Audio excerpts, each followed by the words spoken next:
ഞാൻ പറയണല്ലേ, ശീലിച്ചു പോയി തൊട്ടടുത്ത് ഈ അണ്ണാച്ചി ഇരുന്നിട്ട്. അയ്യോ ഭയങ്കര അഭിനയം മക്കളെ, ഞാൻ ഒരു കഷ്ടപ്പെട്ട ഒരു ഉടുപ്പ് ഇട്ടിരിക്കാ, നീ അത് മനസ്സിലാക്കി. സോറി ആ ഉടുപ്പിന്റെ പുറകിൽ ഒരു കഥയുണ്ടെന്ന് ഞാൻ കേട്ടു. അറിയാമോ? ആ അറിയാമോ? ഇല്ല. ഇത് ആര് സെലക്ട് ചെയ്ത് തന്നാന്ന്? ഞാനൊരു 4 ഉടുപ്പെടുത്ത് കാണിച്ചു. ഇത് മതി, ഈ കളറ് കറക്റ്റ് ആയിരിക്കും, ഒരു മയിലിനെ പോലെ ഇരിക്കും സീറ്റിൽ ഇരുന്നാലെന്നൊക്കെ പറഞ്ഞു. ആരായിരിക്കും? നമുക്ക് എല്ലാവർക്കും വളരെ ഇമ്പോർട്ടന്റ് ആയിട്ടുള്ള ഒരു വ്യക്തിയാണ്. കാര്യം നമ്മളെല്ലാം അല്ലല്ലോ അത്, അതായത് നമ്മുടെ എല്ലാവരുടെയും വഴികാട്ടി, ഒരു റോൾ മോഡൽ എന്നൊക്കെ പറയാം. നമ്മൾ ഓരോരുത്തരും കണ്ടു പഠിക്കേണ്ട ഒരു വ്യക്തിത്വം. കാര്യം അച്ഛനും അമ്മയും ഇത്രയും കൂടുതൽ സ്നേഹിക്കുന്ന ഒരാൾ വേറെ ലോകത്ത് കാണത്തില്ല.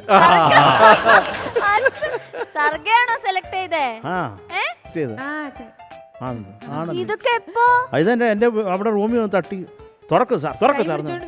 ആ അവള്, ഞാൻ കൈ പിടിച്ചല്ല, അവൾ എന്റെ കൈ പിടിച്ച് എന്തായിരുന്നു അത് ഞാൻ മേക്കപ്പ് റൂമിലോട്ട് പോവായിരുന്നു. അപ്പൊ ശരത് സാർ എന്നെ വിളിച്ചിട്ട് പോയി റൂമിലോട്ട്. വിളിച്ചിട്ടല്ല, ഇങ്ങനെ പിടിച്ചോണ്ട് പോയി റൂമിലോട്ട്. ഒരു പ്രിസണറായിരുന്നു.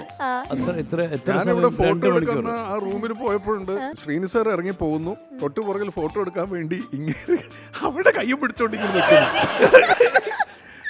പ്രിസണർ ആയിരുന്നു, അതാണ് ബന്ദി. എന്നിട്ട് 4 ഉടുപ്പ് കാണിച്ചിട്ട് ഏതെങ്കിലും ഒന്ന് സെലക്ട് ചെയ്യാൻ പറഞ്ഞു. അങ്ങനെ ഞാൻ പറഞ്ഞിട്ടുണ്ട്. സർഗയുടെ സെലക്ഷൻ ആണ് ഈ ദേഹത്ത് കിടക്കുന്നത്. കൊള്ളാം, നല്ല സെലക്ഷൻ. എന്നിട്ട് പിന്നെ ഞാൻ അവിടെ പിടിച്ചു വെച്ച് പാടിച്ചതിന്. ആണോ? പിന്നെ ചുമ്മാ അവളെ വിടാൻ പറ്റും. ബന്ദിയാണല്ലോ. എന്നിട്ട് നന്നായി പാടിയോ? വഴക്ക് കേട്ടാ? ഇല്ല. എന്നാലും ഷാനിക്ക, അപ്പുറത്തും ഇപ്പുറത്തൊക്കെ നമ്മളൊക്കെ ഉണ്ട്. നമ്മളോടൊന്നും ആരും ഡ്രസ്സ് സെലക്ട് ചെയ്യാൻ ഇന്നേ വരെ വിളിച്ചിട്ടില്ല. അയൽവാസി ഒരു ദരിദ്രവാസി എന്ന് പറഞ്ഞതാ.